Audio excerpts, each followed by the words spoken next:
Make friends with people who want the best for you. I had friends who wanted the best for me and friends who didn't. And, they were friends who, some of them were aiming up and some of them were aiming down. And if you have a friend that's aiming down and you do something that's aiming up, then they're generally not that happy about it. They try to top your accomplishment with one of their own, hypothetical or real, or put down what you're doing, or offer you a cigarette if you're trying to quit and you've kind of done that successfully, or a drink if you've been drinking too much and are trying to stop being an alcoholic, Or, they're cynical and bitter and devoted towards no good. And sometimes that's family members too. And sometimes it's even part of you, But like you have an ethical responsibility to take care of yourself, you have an ethical responsibility to surround yourself with people who have the courage and faith and wisdom to wish you well when you've done something good and to stop you when you're doing something destructive. And if your friends aren't like that, then they're not your friends. And maintaining your friendships with them might not even be in their interest. Be careful about whom you share good news with. And another was, be careful about whom you share bad news with. A friend is someone you can share good news with, You go to them and you say, hey, look, this good thing happened to me. And they say, look, I'm so happy that happened to you. Like, way to be. And they don't think, God damn it, why didn't that happen to me? And you didn't deserve it. Here's a bunch of reasons you're stupid and why it won't work. It's like, that's not helpful. Stand up straight with your shoulders back, because you want to present yourself to the world in a manner that doesn't disgrace you in some sense. That might be a good way to think about it. And you don't want to disgrace yourself, because the consequence of disgrace is emotional dysregulation, more pain, less positive emotion. And so the best way to present yourself is to stand up forthrightly and to stretch out, and to occupy some space. And you make yourself sort of vulnerable by doing that, because you open up the front of your body, right? But it's a sign of confidence. And that way people are most likely to give you the benefit of the doubt. And that's a good way to start regulating your mood. But not only does it directly regulate your mood to stand up, but also because if you straighten up and you present yourself in that manner, then other people are more likely to take you seriously. And that's another way that you can at least give yourself the bloody benefit of the doubt, right? And confront the world in a courageous manner. And that's a really good way of figuring out how to establish yourself in multiple competence hierarchies, because one of the general rules of thumb about how to be successful is to confront things that frighten you forthrightly and with courage. And that's kind of a universal strategy for success. There's always going to be people around that are better at something than you are. And that's a problem, because you can get jealous and you can get bitter and you can get resentful, and worse, you can get hopeless, I have this friend of mine. He told me something so funny. He was decrying his lack of success in the world, and he compared himself to his roommate. And he said, his college roommate was doing much better than he was. And his bloody roommate was Elon Musk. It's like, it wasn't like he was doing badly. Like, he was doing pretty damn well. It's like, I'm not as good as Elon Musk. It's like, yeah, well, you and like 7 billion other people, But I thought it was instructive, because you have to be careful who you compare yourself to. Now, you can't just not compare yourself to successful people, right? Because then you don't have anything to aim at.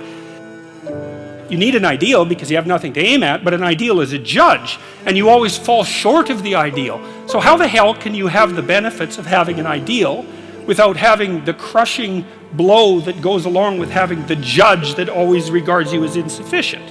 And this is something I've had to work out a lot as a clinical psychologist. It's like, well, let's say you need a goal, but we don't want to let your distance from the goal crush you. So you got to set up a goal, and then you got to break the goal down into parts so that you can move towards it, and you have a fairly high likelihood of doing it. So that's a bit of practical, I wouldn't say advice, because it's better than advice.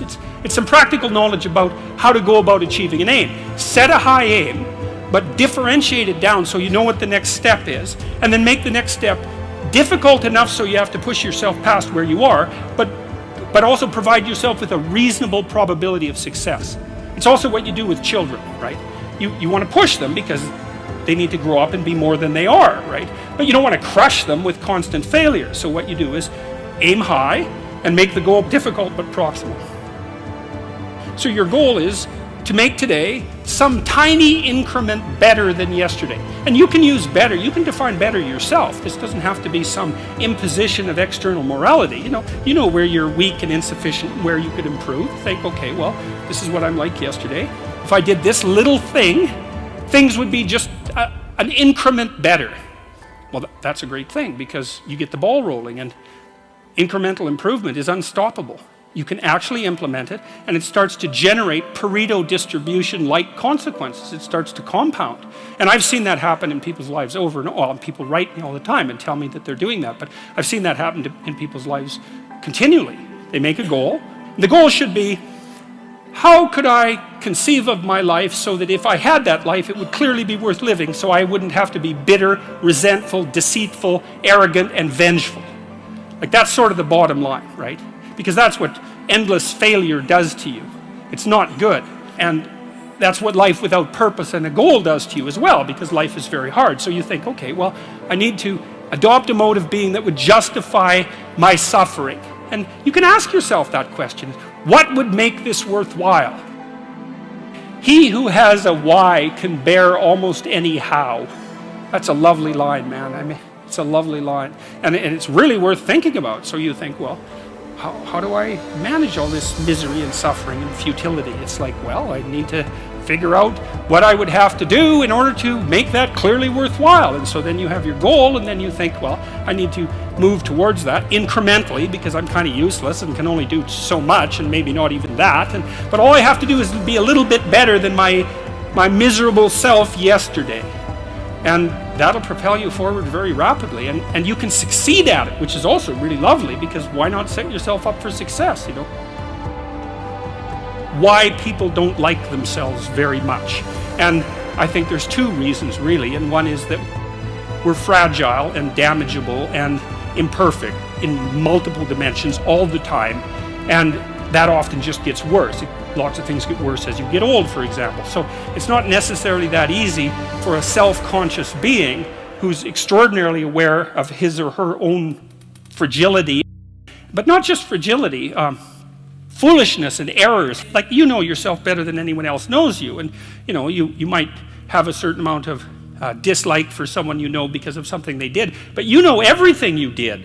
And then, so there's that. It's like you're weak and kind of useless and prone to temptation, and you know all those things, that just shouldn't be that way. And then you're also capable of pretty vicious acts of malevolence, and so you also know that about yourself. And so it's a real existential question for people. It's like, why the hell should you take care of something as sorry and wretched as you are? The answer is, yeah, you're, first of all, yes, you're pretty useless and terrible, but so is everyone else, and that's actually an existential problem, right? And what I mean by that, it's a problem that every human being has always had and always will. So it's not just you. It's a universal problem.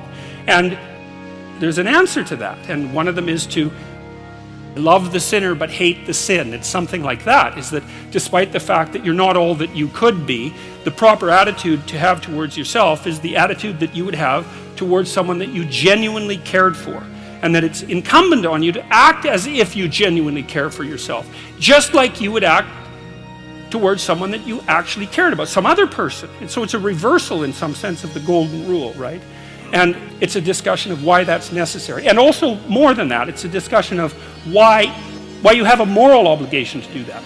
It's not just that you should because it would be better for you. You actually have a moral obligation to do that, I think, because you make the world a much worse place if you don't take care of yourself.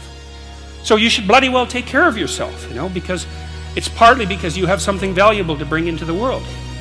That's the thing about being an individual. It's the thing that Western civilization has always recognized, that as an individual, you have a light that you have to bring into the world, and that if you don't bring it into the world is a dimmer place, and that's a bad thing, because when the world is a dim place, it can get very, very, very dark. Not just so that you feel better, none of those things. You need to take care of yourself because you're in the best position to do that, and it's necessary for you to take care of yourself. Despite the fact that we're mortal and vulnerable and self-conscious and capable, not only capable of doing terrible things, but actually do them. Despite all that, you still have that responsibility.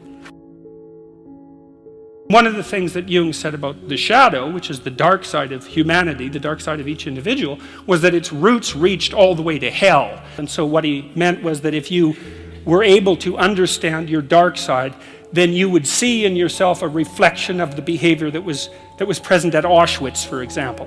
And that the reason that people don't take the dark side of themselves seriously at all, and even confront the fact that it exists, is because no one wants to see that reflected within them. And no wonder.